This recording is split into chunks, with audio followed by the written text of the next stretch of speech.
Mitazamo hasi ya kijamii juu ya hedhi inaweza kuwa kikwazo kwa wasichana na wanawake kufikia hedhi salama.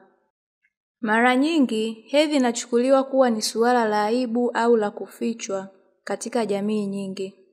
Imani za kitamaduni, miiko na kanuni za kijamii zinaweza kuzuia ushiriki wa wanawake katika shughuli za kijamii wakati wa hedhi.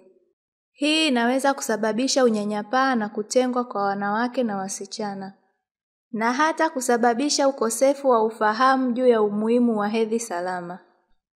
Kutokana na kanuni za kitamaduni na unyanyapaa katika baadhi ya jamii, wanawake waliopo katika hedhi wananyimwa baadhi ya fursa za kijamii na kiuchumi, kwani hedhi huchukuliwa kama uchafu.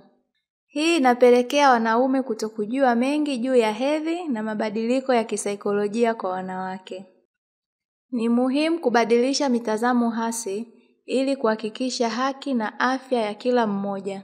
Tunapaswa kuelimisha jamii na kuhamasisha mazungumzo ya wazi kuhusu hedhi, na kufundisha jamii kuelewa kuwa hedhi ni sehemu ya kiasili ya uzazi na inapaswa kuheshimiwa na kuthaminiwa.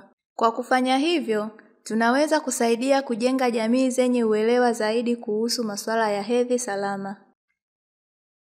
Tanzania Water Equality Alliance tunajenga kesho iliyo sawa, hatua kwa hatua.